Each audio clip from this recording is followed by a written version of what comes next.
Hi everyone, welcome back. This is Job Hunting Tips number 6. Today's topic is getting the silent treatment from potential employers. Employers rarely explain why job applicants weren't selected for the job for a variety of reasons.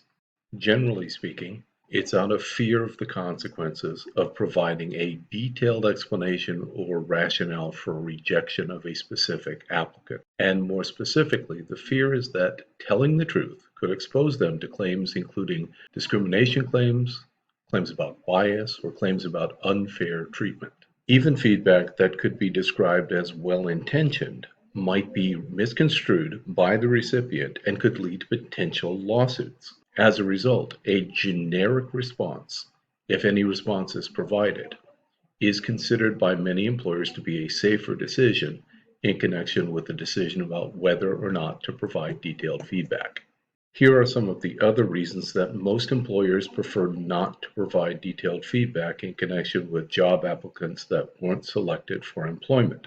The sheer volume of applications that many companies receive make it impractical to provide detailed feedback to every job applicant.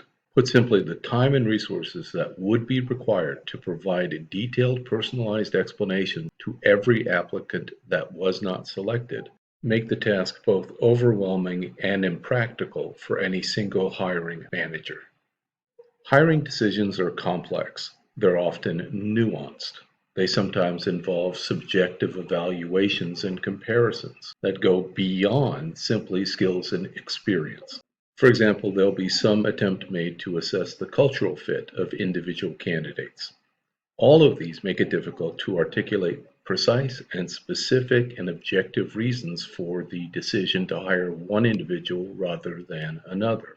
In America, many organizations have received advice from their attorney that has been turned into explicit policies that specifically prohibit providing specific feedback to individual job applicants as a way of minimizing legal risks and helping to ensure consistent treatment of all applicants.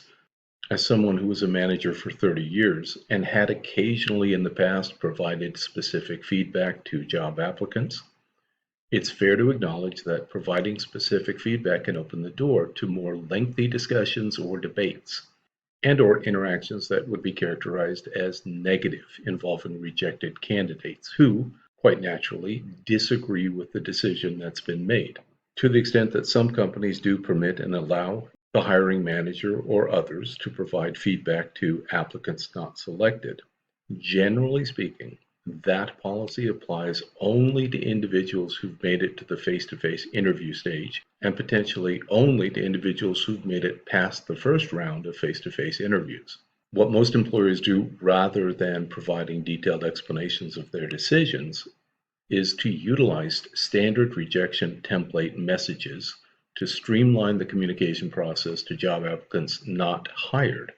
These standardized templates help to ensure consistency in the messaging and allow the employer company to manage the high volume of rejections and responses that they need to send out, providing a candidate with feedback about specific areas that require improvement might inadvertently create or cause an expectation that in addressing those areas requiring improvement, the employer and/or the hiring manager are effectively guaranteeing that in the future, if these corrections are made, the candidate would be the one selected for the position. Yet another reason that employers tend not to provide detailed feedback is this: hiring teams often spend a significant amount of time discussing, debating, and aligning on which applicant to offer a job to. Translating those lengthy internal discussions into a detailed summary of the rationale and justification for the hiring decision is difficult, and it is a task that employers would prefer not to spend their time doing. As a result, what job applicants often get is a generic explanation such as "you're not the right fit" or "we've decided to go in a different direction."